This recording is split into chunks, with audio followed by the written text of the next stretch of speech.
Sentes-te perdido ou em busca de respostas? A vida te parece sem rumo?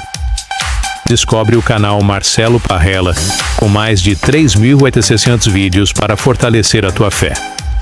Encontra estudos bíblicos, música para a tua oração e meditação profunda. E inspira-te com os testemunhos e entrevistas de irmãos de todo o mundo. Que esperas? Inscreve-te agora e transforma a tua jornada de fé. Paz a todos que estão aí nos assistindo, muito obrigado pela sua presença aqui. Mas é importante, eu vou lembrar vocês, nós estamos aqui no Rio de Janeiro, em Braz de Pina, na rua Graúna 224. Se você quiser nos visitar, será uma alegria nos visitar, tá? Vamos recebê-los aqui de braços abertos, tá bom? Vai ser muito importante você estar aqui junto com a gente, lendo a palavra, dando uma palavra, vai ser muito bom. Tem um recado para você, que eu sempre dou. Qual é o recado? Meu amigo, minha amiga, meu irmão, minha irmã, se você tiver uma roupa para doar, que você ou engordou um pouquinho, ou emagreceu um pouquinho, tanto faz, das duas formas, sempre vai ter alguém para usar a roupa que você não quer mais. Então você, por favor, nos doe, para que nós possamos, por tua mão, abençoar outra pessoa que está passando por um momento difícil e não consegue, né, comprar uma roupinha bacana. Por favor, sem roupinha faltando botão, sem roupinha com rasgadinho aqui, um furinho lá, um furinho cá, por favor, esse não. Isso aí a gente dá outro destino, sei lá o que pode fazer, né? Dá para uma coisa de reciclagem, para alguém fazer uma coxa de retalho, alguma coisa nesse sentido. Mas, para a pessoa vestir um sapato já usado, é muito bom, né? Você também quiser dar uma doação, né? Uma oferta, para que nós possamos melhorar a nossa transmissão, né? Promover uma viagem que o pastor Marcelo Parrella vai fazer, né? E ali ele vai também pregar a palavra de Deus em outros lugares, né, para que possa a palavra chegar em outros campos que a gente ainda não chegou. Então é muito bom se você nos oferecer esta oferta, tá? Também temos uma outra vertente, que é você dar um alimento, né? Se você puder dar uma cesta básica, vai ser muito bom. Se você não puder dar a cesta básica, você...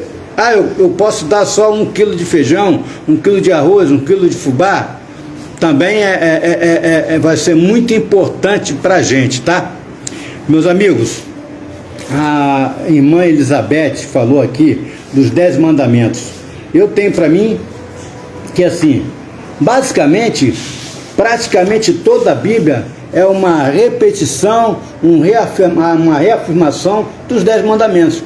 Se todo mundo fizesse os 10 mandamentos do jeito que está lá, a gente estava, como diz aí, na aviação, né? Estaríamos voando em céu de brigadeiro, né? Estaríamos tranquilos. Então é muito importante, né? A gente olhar, tem um Novo Testamento, e ali Jesus só mostrou como é que a gente podia atender aqueles 10 mandamentos melhor, né? Porque muitas vezes era mal interpretado, né? Foi muito mal interpretado em algumas condições, mas enfim. E eu quero só lembrar uma coisa para minha esposa, né? Que ela falou aqui do mandamento da pessoa chamar Deus em vão, né? Eu estava falando com ela, aquela pessoa fala assim: ai meu Deus, qual é o bolo que eu vou fazer? Não precisa perguntar a Deus isso. Isso é falar de Deus em vão. Pergunte ao pastor Ricardo, que ele adora, por exemplo, bolo de aipim. Pergunte ao pastor Ricardo, traga um bolinho, vem aqui nos visitar e traz um bolinho de aipim. Vai ser uma maravilha. Não precisa perguntar a Deus, pergunte ao pastor Ricardo, né? Mas vamos lá, nós falar aqui, ó. Nós vamos falar, gente, uma coisa muito interessante. Eu vou pedir para vocês ir ao Evangelho de João, tá certo? E ao Evangelho de João e falar o seguinte, capítulo 5, né? Aqui nós vamos falar, né? Jesus em João cura um enfermo no tanque de Betesda. Vamos lá. Que eu fiz algumas perguntas. A gente, toda vez, eu acho a Bíblia muito interessante. Você lê a Bíblia uma vez, ou lê um capítulo, ou lê um livro, você lê a primeira vez de um jeito. Aí o Espírito Santo te inspira de um jeito. Ele lê novamente o mesmo livro. Aí vem uma outra informação que completa aquela que você tinha feito antes, né? E eu sou uma pessoa que eu digo que eu sou um pastor muito pragmático. O que é ser um pastor pragmático? Pastor de prática, né? Que tenta fazer o máximo possível aquilo que ele aprende de acordo com a sua interpretação, de acordo com o que a palavra está dizendo, né? Então é muito bom a gente ler de várias formas, né? Então aqui está assim, ó. Depois disto havia uma festa entre os judeus e Jesus subiu a Jerusalém. Ora, em Jerusalém há, próximo à porta das ovelhas, um tanque, chamado em hebreu Betesda, o qual tem 5 alpendres. Nestes jazia grande multidão de enfermos, cegos, mancos e ressecados, esperando o movimento da água. Porquanto um anjo descia em certo tempo ao tanque e agitava a água. E o primeiro que ali descia, depois do movimento da água, sarava de qualquer enfermidade que tivesse. E estava ali um homem que havia 38 anos, se achava enfermo. E Jesus, vendo este deitado e sabendo que estava neste estado havia muito tempo, disse-lhe: queres ficar bom? O enfermo respondeu-lhe: Senhor, não tenho homem algum que, quando a água é agitada, me ponha no tanque, mas quando eu vou, desce outro antes de mim. E Jesus disse-lhe: levanta-te, toma o teu leito e anda. Logo aquele homem ficou são, e tomou o seu leito e andava. E aquele dia era sábado. Então os judeus disseram àquele que tinha sido curado: é sábado, não é-te lícito levar o leito, segundo as leis daquela época, né? Ele respondeu-lhes: aquele que me curou, ele próprio disse: toma o teu leito e anda. E perguntaram-lhe, pois, quem é o homem que te disse: toma o teu leito e anda? E o que fora curado não sabia quem era, porque Jesus se havia retirado em razão naquele lugar haver grande multidão. Depois Jesus encontrou-o no templo e disse-lhe: eis que já está são, não peques mais, para que não te suceda alguma coisa pior. E aquele homem foi e anunciou aos judeus que Jesus era que o curara. Meus amigos, eu me veio uma pergunta: por que este homem que foi curado por Jesus deu o nome de Jesus àqueles judeus que queriam prejudicar Jesus? Por que será que ele entregou? A minha mente tem a compreensão que às vezes a gente, quando obtém uma graça de Deus, nós ficamos tão felizes, tão alegres, que saímos a falar: ah, Deus fez assim por mim, Deus me deu a graça disso ou daquilo, de uma cura, disso, daquilo. É muito importante, claro, é evidente, né? Você falar, dar um testemunho da tua cura. Mas algumas vezes existem bênçãos que você tem que reter para ti. Por quê? Porque, veja, esse homem que falou o nome de Jesus, entregou o nome de Jesus para aqueles futuros algozes de Jesus, né? Aqueles que iam prejudicar Jesus. Você às vezes está falando uma graça sua, mas você não sabe para quem você está falando. Porque eu digo assim, às vezes a gente fala da graça, uma pessoa, Mas o Satanás está assim, ó. Epa, né?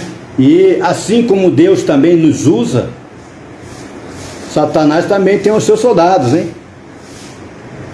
Então, eu sou um homem prático. Não é para você falar todas as suas graças que Deus lhe deu assim. Estou falando, quem que te deu isso? Foi Jesus e tal.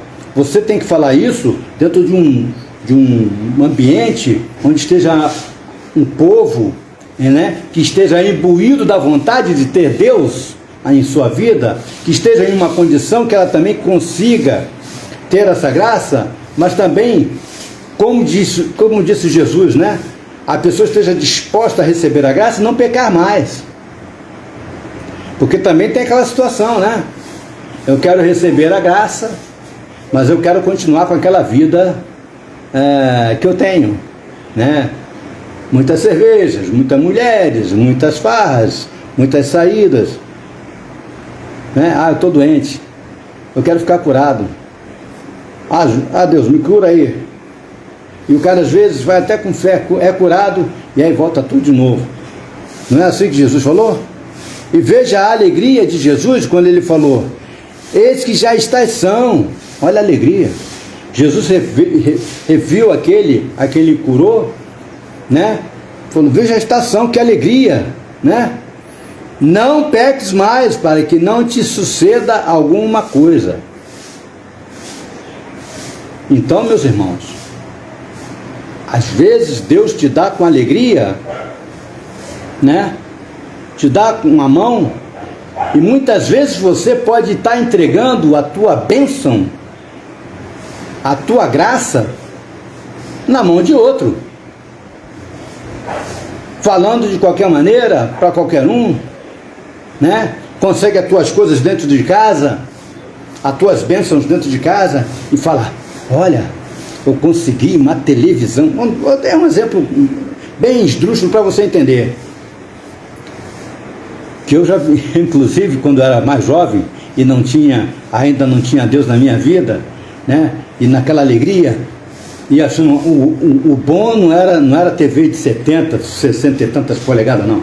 Bom era a 29 polegadas, aquela que era a televisão. Rapaz, quando eu consegui minha televisão de 29 polegadas, tinha uma parentela que, enquanto não conseguiu a 29 polegadas para disputar comigo, eu também tenho, não é nada demais.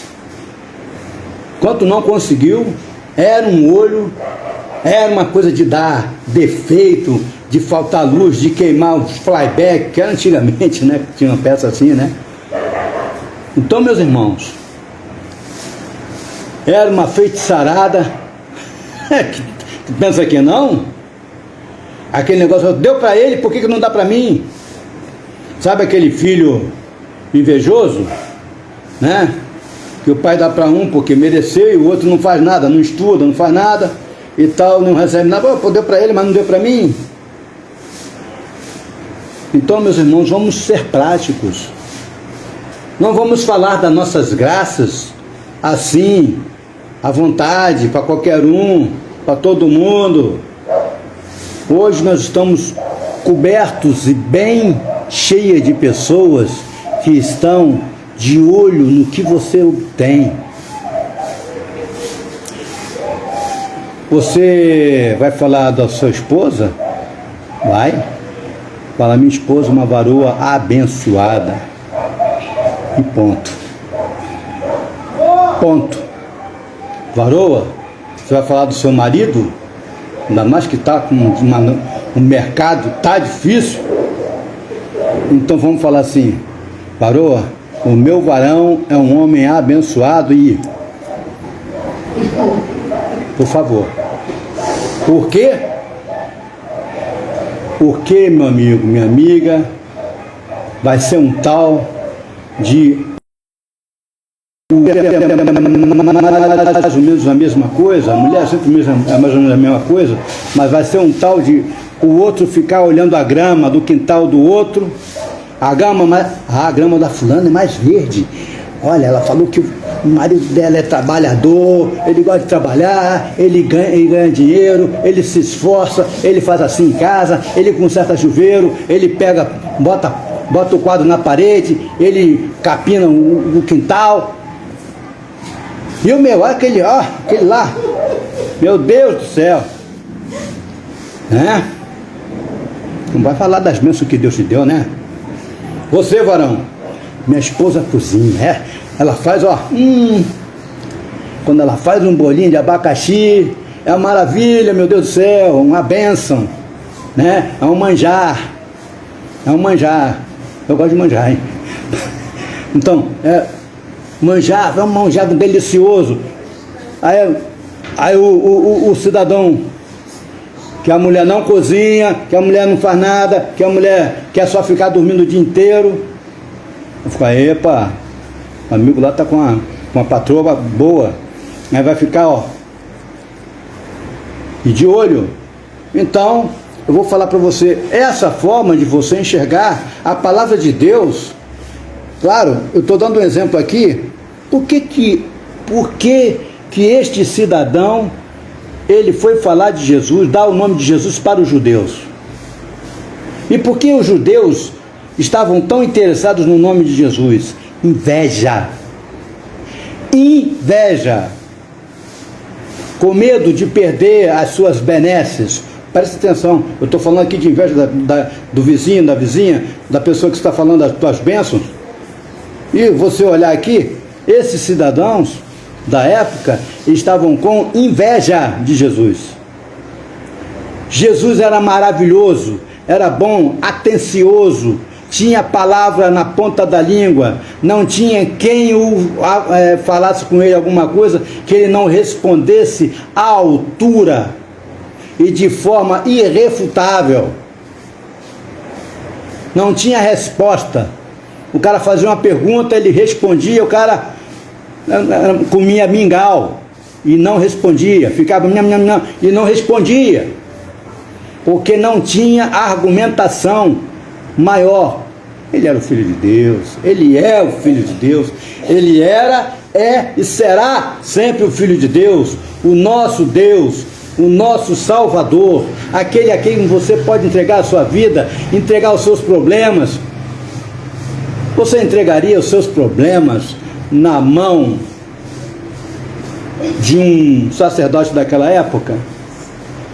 Eu digo para você, se você vier trazer a mim ou trazer ao pastor Marcelo ou pastora Luciana um problema, né? Poxa, pastor, ele pediu um conselho. Claro que eles vão ter vivência, têm suas próprias experiências, que eles podem também se apoiar como exemplo, mas em primeiro lugar, onde é que a gente vai buscar a resposta? Vou lhe falar aqui, na palavra de Deus, a Bíblia. Quem vai lhe dar a resposta é a palavra de Deus, entendeu? Você entregaria o seu problema a um pastor? Eu não entrego, eu falo para o meu pastor, ele é meu pastor, presidente. Eu falo, meu pastor, eu estou com um problema assim, assado, estou precisando de uma orientação e tal, o senhor pode me ajudar e tal. Sabe o que nós fazemos?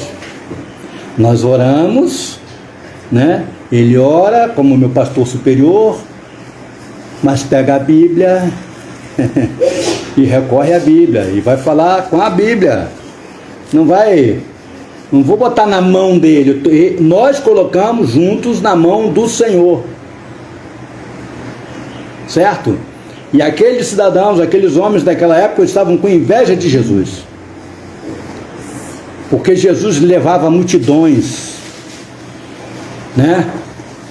Alguns a gente sabe que eram interessados só nas bênçãos, né? Não queria nada com a palavra de Deus, mas se seguisse conforme a irmã falou, dos 10 mandamentos aqui, e fizesse ali alguns ajustes pelos quais Deus na graça fez ajustes no Velho Testamento, nos 10 mandamentos, seria oportuno. Se seguisse, nós estávamos andando em céu de brigadeiro, como eu disse ainda há pouco. Então, a minha palavra é essa, meu irmão. Preste atenção, leia esse trecho novamente, capítulo 5, de 1, tá certo? A 15, para que você possa ver que não se entregam as tuas bênçãos a qualquer um. O que ele entregou, né? Talvez estivesse muito contente, mesmo que você esteja muito contente. Agora também existe também uma outra vertente que pode estar, que às vezes a gente faz no estudo para poder dar a palavra. Existe também uma vertente que diz que ele ficou com medo, pressionado por aqueles sacerdotes, né? Por aqueles judeus, de que é sábado, você não podia estar assim, você vai ser punido. Ele, para não ser punido, ele preferiu entregar de repente a Jesus. Para eu ser punido, ele me curou, tudo bem, estou agradecido, mas que seja ele punido, não eu. Tá certo? Que aí já é uma outra questão de traição. Então preste atenção no que você vai fazer com as tuas bênçãos. É bom você falar das bênçãos que você tem, é bom você sempre divulgar, mas muito num ambiente muito mais controlado, e não é para qualquer um e para todos, tá? Resguarde-se, porque também isso também está falando na palavra de Deus, para que você venha se resguardar, porque se você entregar tudo na mão de todo mundo, colocar tudo, usar a confiança de todo mundo, você pode ter prejuízo na sua vida, tá, meu amado? Muito obrigado por sua atenção, muito obrigado pela sua disponibilidade. Agora o pastor Marcelo vai vir aqui e celebrar a Santa Ceia. Muito obrigado. Paz. E se você quiser ver mais vídeos como esse, não se esqueça de se inscrever no nosso canal e deixar o seu like no vídeo. Até o próximo vídeo.